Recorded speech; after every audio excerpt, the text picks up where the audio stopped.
Quality team की बात हो ही रही है, तो मैं आपको अगला सवाल यही पूछना चाहूंगा कि कौन सी ऐसी विशेषता है एक लीडर में या एक डायरेक्ट सेलर में होनी चाहिए जिसकी बदौलत वो एक बेहतर टीम प्लेयर बन सकता है?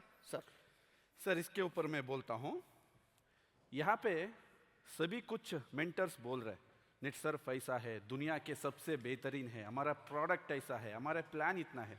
यहाँ पे लोग क्या करते हैं, काम करने के बिना ज्ञानी विज्ञान बन जाते हैं। बहुत बड़ा प्रॉब्लम है ये।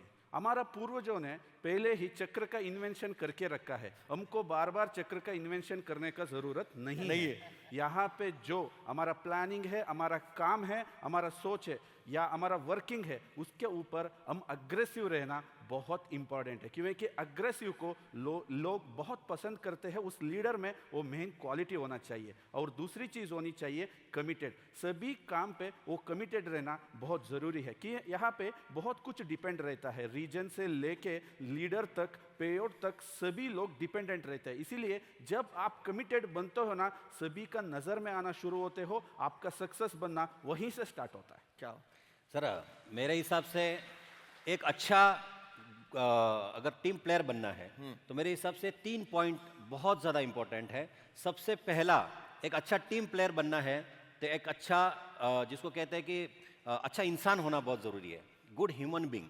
क्योंकि टीम बनाने के लिए दोस्तों दिमाग की नहीं, नीयत की ज़रूरत होती है। और अगर नीयत है, अच्छा इंसान है, तो उसकी नीयत अच्छी होगी। पहली चीज़ है as a good human being. दूसरी चीज़ मैं कहना चाहूँगा कि एक उसके अंदर जो गुण होना चाहिए जिसको पोलाइटनेस कहते हैं, यानी नम्रता होनी बहुत ज़रूरी है। आजकल मुझे समझ में नहीं आता, बहुत सारे लोगों में अकड़ बहुत होती है सर। और वो किस बात से अकड़ते हैं मुझे समझ में नहीं आता। मुझे इतना कहना है कि अकड़ना ये मुर्दे की पहचान है और झुकना ये जिंदा इंसान की शान होती है। क्या बात है। अगर मैं इसका उदाहरण दूं, आपने कभी सीढ़ी चढ़ते, आपने किसी को सीढ़ी चढ़ते हुए देखा होगा। जब आप सीढ़ी चढ़ते हैं ना सर, तो सीढ़ी चढ़ते हैं तो आप झुक के चढ़ते हैं, यानी झुक रहे हो मतलब आप ऊपर जा रहे हो। और जब सीढ़ी उतरते हो तो आप अकड़ के उतरते हो, मतलब आप अकड़ रहे हो यानी आप नीचे की तरफ जा रहे हो। यानी कहते हैं कि नम्रता बहुत ज़्यादा जरूरी है। और तीसरी चीज़ एज ए अगर बात करते हैं एक टीम प्लेयर के अंदर होनी चाहिए, वो होना चाहिए अच्छा गुड लिसनर होना चाहिए।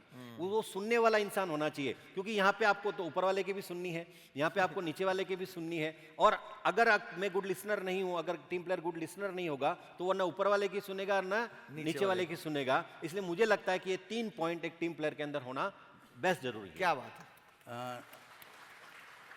बहुत अच्छा पॉइंट इसने बोला है मुकेश ने। देखो, जैसे जैसे काम करते जाएगा एक प्लेयर, उसको आज नहीं तो कल प्लेयर से लीडर बनना है, बरोबर, टीम चलानी है, तो उसका नॉलेज और उसका स्किल्स ये काम करते वक्त ऑटोमेटिक डेवलप होगा। लेकिन एक बेसिक चीज़ उसके अंदर होनी चाहिए, वो होता है एक एटीट्यूड। एक अच्छा एटीट्यूड जिसके पास है वही एक अच्छा प्लेयर भी बन सकता है और भविष्य में एक अच्छा टीम लीडर भी बन सकता है। तो मेरे हिसाब से एटीट्यूड एक रहना बहुत ज़्यादा इम्पोर्टेंट है। यस। एक अच्छा टीम प्लेयर बनने के लिए मुझे लगता है कि परफॉर्मेंस बहुत इंपॉर्टेंट है। परफॉर्मेंस के बिना आप आगे नहीं जा सकते। मैं यहाँ पे उदाहरण देना चाहूँगा महेंद्र सिंह धोनी का। देखिए, उनको इंडियन टीम में सिलेक्ट किया गया तो उनका परफॉर्मेंस बहुत अच्छा था और परफॉर्मेंस के कारण ही वो आगे चल के कैप्टन बन गए। लेकिन कैप्टन बनने के बाद भी उनका एज ए कैप्टन परफॉर्मेंस तो हम सबको पता है, वर्ल्ड चैंपियन हम लोग 2 बार बने और नंबर 1 टीम बने पूरे वर्ल्ड में। तो एज ए कैप्टन भी परफॉर्म किया, इसीलिए शायद धोनी आज इंडिया के टीम का मेंटोर है। मुझे ऐसा लगता है कि हमारा जो डायरेक्ट सेलर है उसका भी जर्नी इसी तरह से होना चाहिए। उसने एज अ टीम बहुत अच्छा परफॉर्म करना चाहिए ताकि वो अपने मेंटोर के या मैनेजमेंट के नज़र में आए।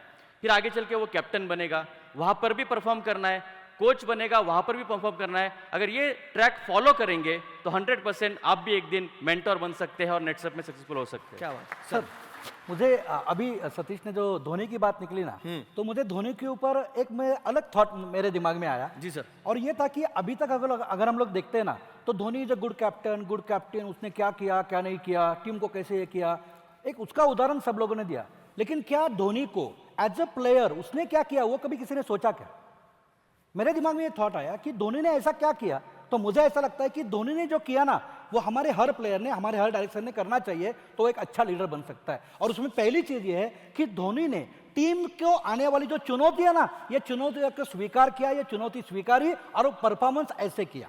दूसरी बात अगर मुझे धोनी की अच्छी लगती है जो हमारे प्लेयर में चाहिए कि वो हर बार अपने टीम के लिए मददगार साबित हुआ। मतलब हमारे यहाँ के जो लोग हैं ना, ये टीम में मददगार साबित होने चाहिए। और तीसरी और एक बहुत बड़ी बात मैं कहना चाहूंगा, देखो इंग्रेजी में 2 शब्द है, एक है यूजफुल और एक है यूजलेस।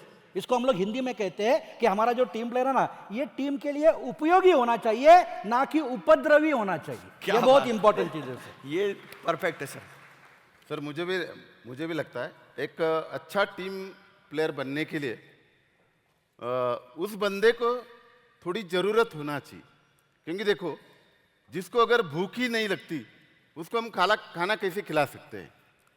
दूसरा जो है, वो बंदे के पास समय का होना बहुत ज़रूरी है। क्योंकि जिस बंदे के पास समय नहीं है और अगर हम उसको समय देना शुरू करेंगे तो हमारे ऊपर बहुत बुरा समय आ सकता है।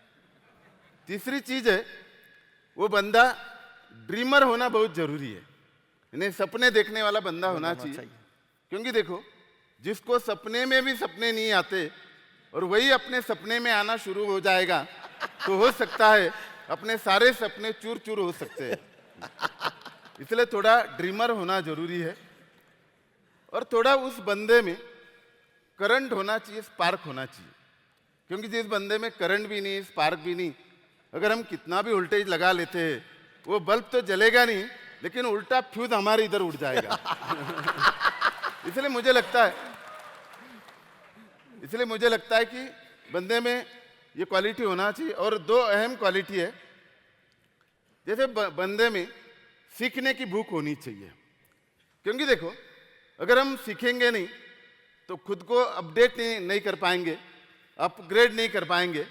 फिर इससे होगा क्या, हम वही बातें बार बार करेंगे और उन्हीं लोगों के साथ करेंगे। फिर लोगों को लगेगा यार ये वही बातें कर रहा है, वही पुरानी बातें है। फिर लोग इससे पक जाएंगे, अच्छा नहीं लगेगा। फिर लोगों की पुरानी आदत है कि वो पुरानी चीज़ों को फेंक देते हैं, वैसे हमें भी फेंक देंगे वो। इसलिए हमें खुद को अपडेट करना जरूरी, अपग्रेड करना जरूरी है। और एक गुण होना चाहिए, यानी मेहनत हमें करना जरूरी। क्योंकि देखो, हम चाहते ये है कि कंपनी ने बहुत भारी होना चाहिए, प्रोडक्ट ने बहुत भारी होना चाहिए, प्लान भी बहुत भारी होना चाहिए, अपना डाउनलाइन भी भारी होना चाहिए, सीनियर भी भारी होना चाहिए। भाई तू भी भारी बनना। तो अगर तू ये चाहता है कि सारे भारी बने, अगर वो भारी बनेंगे तो पैसा उनको मिलेगा ना, तुम्हें क्या मिलेगा। इन्हें भारी मतलब ये नहीं भारी कि तुम दिखने के लिए बहुत अच्छे हो। भारी मतलब ये मेहनती बंदा चाहिए, इन्हें आलसी नहीं होना चाहिए। क्योंकि जीवन में मेहनत रंग लाती है। मैं हमेशा कहता हूँ, इन्हें कुछ लोग जो है थक कर सो जाते हैं, कुछ लोग जो है सोकर थक जाते हैं। इन्हें तो मेरा कहना ही है कि हमें कष्टालु बनना है, ना कि कष्ट टालू बनना है। इन्हें देखो, अगर आज हमने अपने सपनों के लिए काम नहीं किया ना, तो मैं आगे जीवन भर दूसरे के सपनों को पूरा करने के लिए हमें काम करना पड़ेगा। मुझे लगता है ये कुछ चीजें होना जरूरी। क्या बात है। यानी कि यहाँ पर जो इन पैनलिस्ट ने जो यहाँ पर अपने व्यूज रखे, उसकी बदौलत यहाँ पर हमारे जितने भी लीडर्स है, जितने भी प्लेयर्स है, ये आने वाले समय में बेस्ट लीडर, बेस्ट प्लेयर 100% यहाँ पर बन सकते हैं।